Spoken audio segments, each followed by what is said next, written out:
Hello everyone, I am Shambhu Kumar और आपका अपना यूट्यूब चैनल वेलकम केमिस्ट्री में आपका वेलकम है। तो स्टूडेंट, चलिए आज हम फिर जो सिलेबस स्टार्ट किए थे बीएससी का, तो आज हम उसी को नेक्स्ट लेक्चर का आगे बढ़ाएंगे। लेकिन स्टूडेंट, इससे पहले आप जानते हैं कि इसके बाद हम क्या बोलने वाले। तो बस आपका अपना यूट्यूब चैनल, इसमें यदि आप नए हों तो चैनल को सब्सक्राइब कीजिए, लाइक कीजिए, ताकि हमें भी अच्छा लगे पढ़ाने में और आप भी पढ़िए।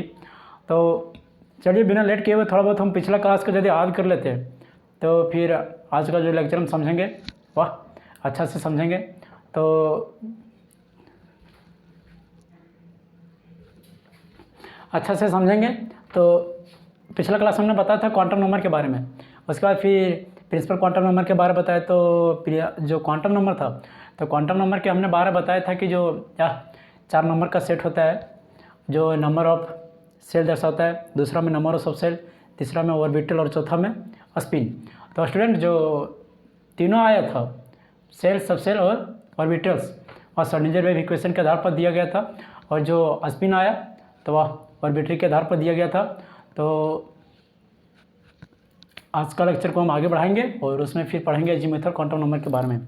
तो जो एजीमुथल के द्वारा बताया गया था, तो उन्होंने बताया कि जो नंबर ऑफ सब सेल के बारे में बताया गया कि यदि हम उसका वैल्यू होता है एल का, जो वैल्यू लाया करता है, इसको डिनोट करते हैं एजीमुथल को एल से डिनोट करते हैं। और जो एल का वैल्यू होता है वह एल का वैल्यू लाया करता है 0 से लेकर n-1 तक। तो यदि हम अलग अलग वैल्यू रखेंगे, अलग अलग सबका केस पढ़ेंगे, तो यदि 1 का वैल्यू, यदि हम एल का वैल्यू 1 रखेंगे तो 1 में 1 घटेगा, 0 बचेगा और मेरा हो जाएगा एल सब सेल। यदि हम फिर आगे बढ़ेंगे तो आगे में यदि एल बराबर 2 रखेंगे, तो n बराबर यदि 2 रखेंगे तो 2 में से 1 घटेगा, बच जाएगा, 0 बचेगा और 1 बचेगा। तो जो 0 बचेगा वह होगा एस सब सेल और जो 1 बचेगा वह होगा पी सब सेल। तो चलिए आगे बढ़ाते हैं। तो टॉपिक लिख लेते हैं पहला।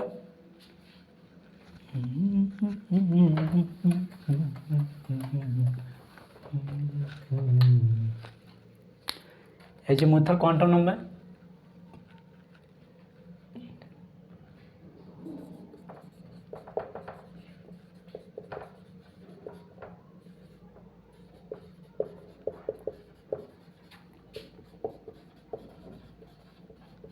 Azimuthal quantum number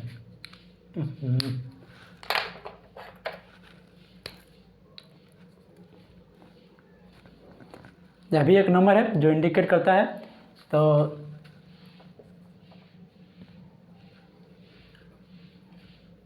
it is a number which indicate सब सेल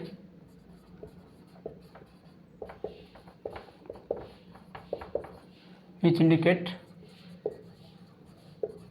सब सेल where, चाहे it is a number which indicate सब cell in which electron are present in an atom। और जो इस नाम से जिससे जाना जाता है, इस डिफिनेशन को, उससे एजीमुथल क्वांटम नंबर के नाम से। तो this is now H, it is now H, now H azimuthal quantum number, azimuthal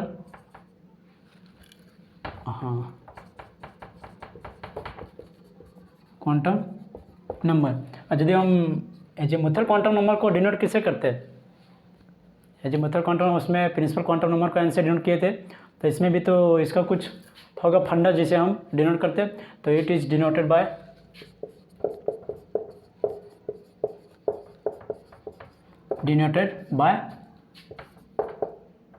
L से डिनोट करते हैं इसको। किससे डिनोट करते हैं, एल से डिनोट करते हैं। और यह जो बताता है वह एंगुलर ऑर्बिटल के बारे में बताता है। तो इट इज डिस्क्राइब, चाहे azimuthal quantum number describe azimuthal quantum number describe azimuthal quantum number describe angular momentum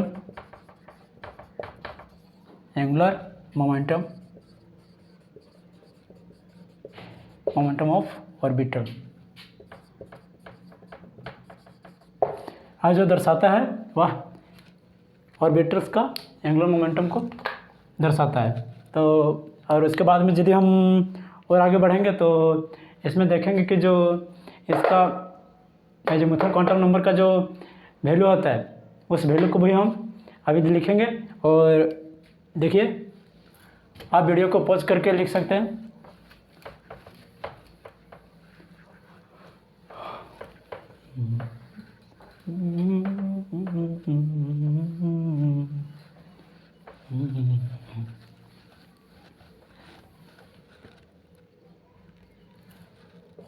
The value of azimuthal quantum number is like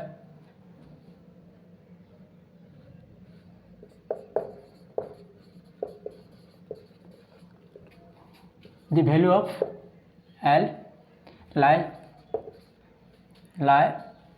the value of L जो lies करता है वह किस में करता है, तो करता है L बराबर 0 से n-1 तक, जहाँ 1 एक n बराबर इंटीग्रल मल्टीपल है। तो इसका हम अलग अलग सबका वैल्यू बैठाएंगे और अलग अलग सबका हम निकालेंगे। तो चलिए, यदि हम देख लेते हैं कि L बराबर 0 to n-1 लेते हैं, तो यदि हम n बराबर 1 लेते हैं, इफ़ n बराबर 1 लेते हैं तो L बराबर हो जाएगा 0 to 1 बराबर क्या आ गया, 0। तो L बराबर आ गया, हमारा आ गया 0। और जो 0 आया उसको हम किस नाम से जानते हैं, उसको हम S सबसेल के नाम से जानते हैं। तो मेरा हो गया S सबसेल। और यदि हम छोड़िए, अभी इसको नहीं लिखते, इसको हम S के नाम से जानते हैं। और यदि हम n बराबर 2 लिखते हैं तो L बराबर हो जाएगा 0 to n-1 में n-1 में हम क्या रखेंगे, 2 को रखेंगे। तो हो जाएगा 0 - 2 यानी हो जाएगा 1 हो जाएगा। और 1 को हम किससे के नाम से जानते हैं, 1 को हम P के नाम से जानते हैं, यानी P सबसेल।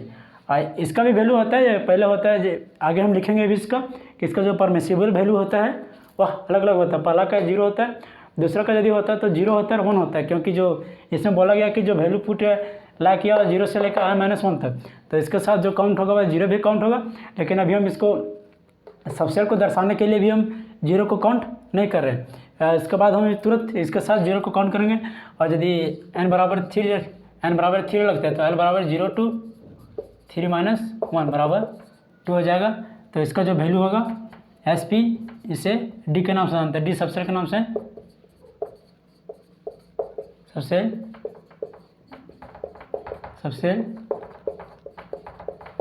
सबसेल। और यदि n बराबर हम 4 रखते हैं तो L बराबर हो जाता है 0 to 4-1 बराबर हो जाते हैं 3, इसे F सबसेल के नाम से जानते हैं,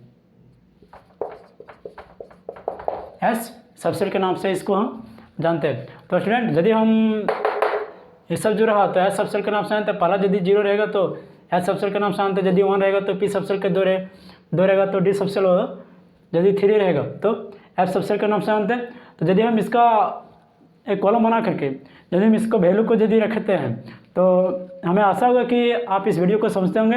और यदि हम कॉलम के साथ इसको रखेंगे तो इसको हम और अच्छी तरह से समझ सकते हैं। तो हम इसको भी तुरंत साफ कर रहे हैं क्योंकि स्पेस इसमें कम बच रहा है। तो चलिए आगे बढ़ाते हैं।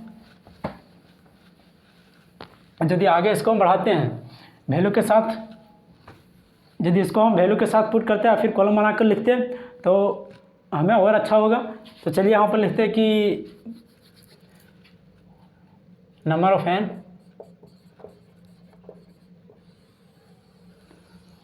नंबर ऑफ, ये मेरा हो गया n।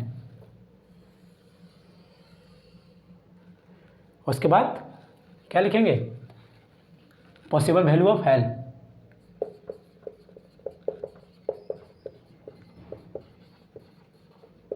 Possible value of L subshell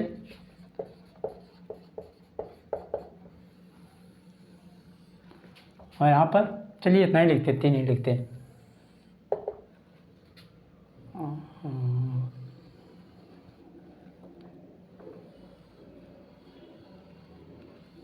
चलो इसमें हम 2 मार्कर का यूज करते ताकि और अच्छा समझ में आए। चलिए यदि हम n बराबर क्या रखते हैं, यदि हम n बराबर 1 रखते हैं तो l का वैल्यू हमने क्या बताया था, l का वैल्यू जो होता है वो पुट लाइक करता है l इंटू 0 टू n-1। यदि इसमें पुट करते हैं 0 से लेकर 1-1 तक तो जो इसका पॉसिबल वैल्यू हो जाएगा वह होगा 0 हो जाएगा। और जब l बराबर यदि हम 1 रखेंगे तो मेरा जो पॉसिबल वैल्यू आया वह क्या आया, 0 आया। तो यदि 0 आया तो हो जाएगा यहाँ पर जो सबसेल होगा 0, लेकिन 0 के साथ यदि हम काउंट करते हैं तो यह कौन हो जाता है, 0 होता है। और 0 को हम यहाँ लिखते हैं पॉसिबल वैल्यू ऑफ l, और यहाँ पर वैल्यू ऑफ l लिखते हैं इसमें सिर्फ, और यहाँ पर लिखते हैं possible value of, total possible value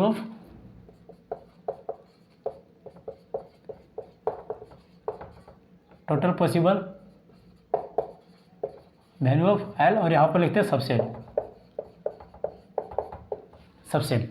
ठीक, यहाँ पर टोटल वैल्यू आ गया l, और जो सबसेल होगा इसमें, तो इसमें जो सबसेल होगा उसको एस सबसेट के नाम से जानते हैं, एस सबसेट के नाम से जानते हैं। और यदि n का वैल्यू 2 रखते हैं तो अब हम इसको नहीं लिखते हैं, तो हो जाएगा n का वैल्यू यदि 2 रखते हैं तो मेरा l बराबर 0 टू 2-1। तो जो पॉसिबल वैल्यू हो जाएगा वह यहाँ पर 2 होगा। और यदि हम पॉसिबल वैल्यू को लिखते हैं, टोटल पॉसिबल वैल्यू को, तो यहाँ हो जाएगा 0 हो जाएगा और 1 हो जाएगा। तो जो यहाँ 0 इंडिकेट करता है 0 हो जाएगा और 1 हो जाएगा।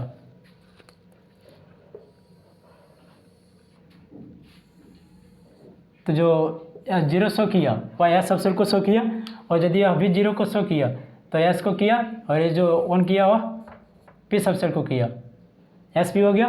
और उसके बाद यदि हम और लिखते हैं और आगे बढ़ाते, यदि हम n बराबर 3 लेते हैं तो l का जो वैल्यू होगा और 0 टू 3-1 तो हो जाएगा 2 होगा। और जो इसका पॉसिबल वैल्यू होगा वह हो जाएगा क्या, 0, 1, 2। तो जो 0 शो किया वह किया क्या, s, जो 1 शो किया वह p, और जो 2 शो किया वह हो गया d। यदि हम और आगे बढ़ाते पॉसिबल वैल्यू को लिखते हैं तो यहाँ तक चल जाते हैं। तो यदि n बराबर 4 लिखते हैं तो l बराबर 0 टू 4-1, यहाँ हो जाएगा मेरा 3। और यदि इसका हम possible value, total possible value को लिखते हैं तो हो जाएगा 0, 1, 2, 3। और पहला शो करता है वह करता है s करता है, जो दूसरा करता है p, तीसरा करता है d, और चौथा करता है f। ठीक, यहाँ तक तो हम कंप्लीट कर लिए। अब देखते हैं कि जो इसमें होता है, तो इलेक्ट्रॉन को भी तो बताना पड़ेगा ना, क्योंकि जो पिछला क्लास में हमने प्रिंसिपल पढ़ा था कि 2, 8, 18, 32 होता है। यदि n बराबर 1 रखेंगे तो 2 होगा। तो इसमें जो होगा और टोटल इलेक्ट्रॉन होगा 2 होगा, और इसमें जो होगा, इसमें तो 2 इलेक्ट्रॉन इसका हो जाएगा, 6 इलेक्ट्रॉन इसका हो जाएगा। तो यहाँ पर जो कुल मिलाकर होगा वह होगा 8 इलेक्ट्रॉन। और यहाँ जो होगा तो 2 हुआ इसका, एस और पी का 8 मिलाकर, और जो बच गया और डी का होगा, तो यहाँ पर हो जाएगा 18, और यहाँ पर हो जाएगा 32 इलेक्ट्रॉन। पॉसिबल वैल्यू में 32 इलेक्ट्रॉन सबसेल में हो गया। तो हमें आशा होगा कि आप इस कॉलम को अच्छी तरह से समझे होंगे। तो बस चलिए आगे, अब हम कुछ वैल्यू को पुट करते हैं, और उसी के आधार पर हम यदि देखते हैं कि n बराबर, यदि हम केस मान लेते हैं n बराबर तो कितना इलेक्ट्रॉन शो करता है। यदि n बराबर 2 करते हैं तो कितना इलेक्ट्रॉन, हमने तो पहले भी बता दिया कि यहाँ पर 2 शो करेगा, यहाँ पर 8 करेगा, यहाँ पर 18 और यहाँ पर 32 करेगा। लेकिन यदि हम कोई बाद में मान के चलो कि कोई पूछ देता है कि जो इलेक्ट्रॉन का यहाँ पर लिखा तो वह कैसे लिखा, तो उसी को यदि हम आगे बताएंगे अभी, तो हमें आशा हो कि आप समझ सकते हैं। तो पढ़िए, हंसी मजाक में पढ़िए, ज़्यादा हड़बड़ी भी नहीं है। तो चलिए आगे बढ़ाते हैं इसको।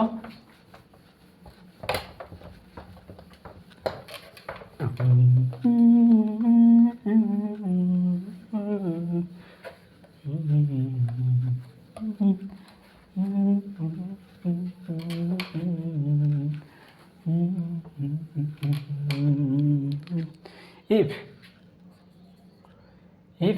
चलिए केस लिख लेते हैं, केस 1 में यदि हम लिखते हैं तो इफ n बराबर यदि हम 1 पुट करते हैं तो n बराबर यदि हम परमिसिबल वैल्यू ऑफ चाहे, हाँ चलिए ठीक है, n बराबर यदि 1 लिखते हैं तो l बराबर हो जाएगा 0 to n माइनस 1, तो हो जाएगा 0 to 1 माइनस 1 बराबर 0। तो यह जो हो गया 0, और जो 0 इंडिकेट किया क्या किया, एस सबसेट को इंडिकेट किया, एस सबसेट को इंडिकेट किया। और एस सबसेट में जो होता है वो मैक्सिमम इलेक्ट्रॉन कितना रखने का क्षमता होता है, 2 इलेक्ट्रॉन। तो हम अब लिख सकते हैं कि जो maximum electron present in S subshell बराबर 2, तो it maximum electron present in maximum electron present in S subshell is 2। तो हमें पता चल गया कि इट इज़ क्लियर दैट, हम ये भी लिख सकते हैं कि it is clear that 2 electron present in S subshell. तो मैक्सिमम इलेक्ट्रॉन 2 प्रेजेंट हुआ, और हम इससे क्लियर कर सकते हैं कि it is clear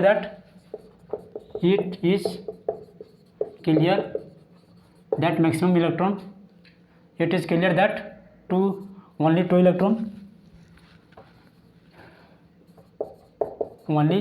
electron present in S subset. मतलब ये भी जो पहला लिखा और ये भी मतलब दोनों का मीनिंग जो है सेम ही होता है, लेकिन हम क्लियर कर लेते हैं, एक का क्लियर कर लेते हैं और दूसरा को भी क्लियर कर लेते हैं, तो हमें समझने में भी अच्छा होगा। तो पता चल गया कि जो पहला सबसेट होता है उसमें 2 ही इलेक्ट्रॉन प्रेजेंट होता है। तो यदि हम इसको कुछ लिखेंगे तो पहला में होगा कि एस बराबर 2 इलेक्ट्रॉन। अब यदि हम फिर अगला पुट करते हैं इफ एन बराबर, मार्कर को बदल लेते हैं, यदि एन बराबर हम 2 लिखते हैं तो एल का वैल्यू जो होगा एल बराबर 0 to n माइनस 1, तो 0 to 2 माइनस 1 बराबर 0 होगा और 1 होगा। तो हम समझ सकते कि जो यहाँ इंडिकेट किया और किसको किया, बताओ। तो यहाँ इंडिकेट किया है सबसेट को, और जो यहाँ इंडिकेट किया हुआ पी सबसेट को, पहला किया एस सबसेट, दूसरा पी सबसेट। और यदि हम इसका इलेक्ट्रॉन को लिखेंगे तो इट इज क्लियर दैट, चाहे मैक्सिमम, फिर लिख सकते हैं कि only 2 shell present in n बराबर इफ एन बराबर 2 देन ओनली 2 सबसेल प्रेजेंट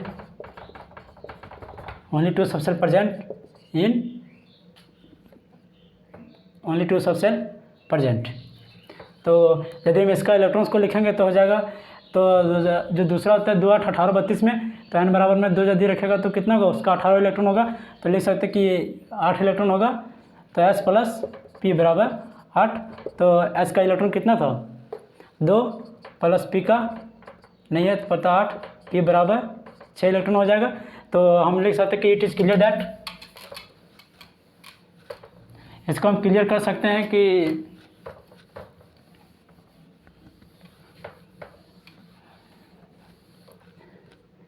इसको हम क्लियर कर, it is clear that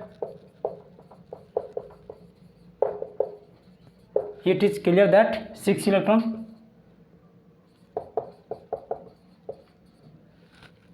it is clear that 6 electron present in the p subshell। यदि हम टोटल इलेक्ट्रॉन का बात करते हैं तो total electron present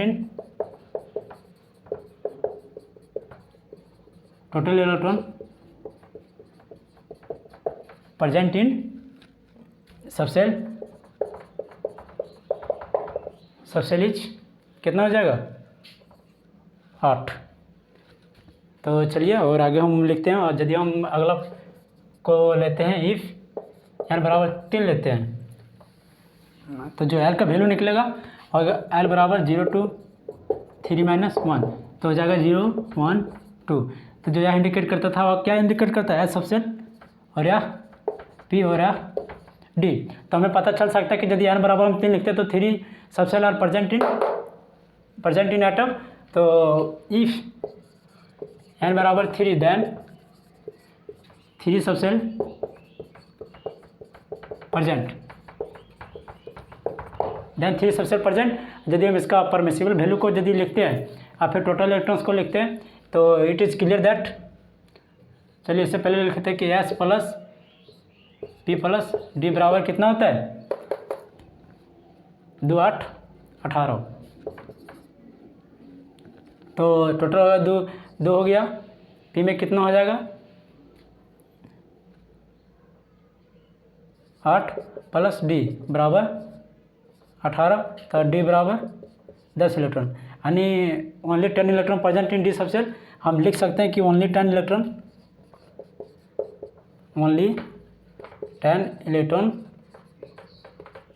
present in D subshell,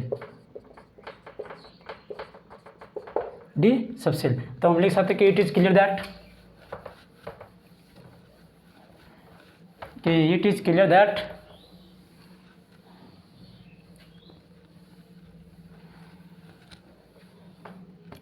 it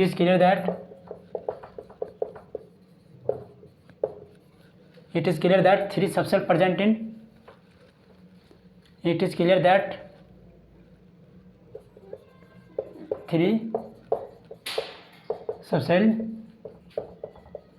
present in, यदि n बराबर 3 रखेंगे तो, और यदि हम इसी तरह आगे बढ़ेंगे तो बस आगे वही तरह डी तक होगा। तो स्टूडेंट, हमें आशा होगा कि आप इस वीडियो को अच्छी तरह से देखिए, समझिए, पढ़िए, ताकि अच्छा लगे। हो सकता है कि चलिए डी का भी हम निकाल के रख देते हैं ताकि कुछ थोड़ा बहुत और अच्छा लगे। यदि इफ एन बराबर यदि हम 4 रखते हैं तो एल का यदि वैल्यू निकालेंगे तो एल का वैल्यू हो जाएगा एल प्लस एल से लेकर 4 - 1 हो जाएगा 0 1 2 3। तो जो यह होगा वह होगा एस होगा या पी होगा, डी होगा और ये जो होगा एफ होगा। तो चलिए इफ़ यदि एन बराबर 4 रखते तो 4 सबसे प्रेजेंट, इफ़ एन बराबर यदि 4 रखते हैं तो 4 सबसेल प्रेजेंट रहता है एटम में। और यदि हम इसका परमिसिबल वैल्यू को निकालते हैं तो क्या होगा, S plus P plus D plus F बराबर 32। तो एस का 2 था, पी का 6 था और इसका 10 था, प्लस एफ बराबर 32। एफ बराबर कितना हो जाएगा 32 - 16 18। एफ बराबर आप यहाँ लिख सकते हैं जितना होगा उतना।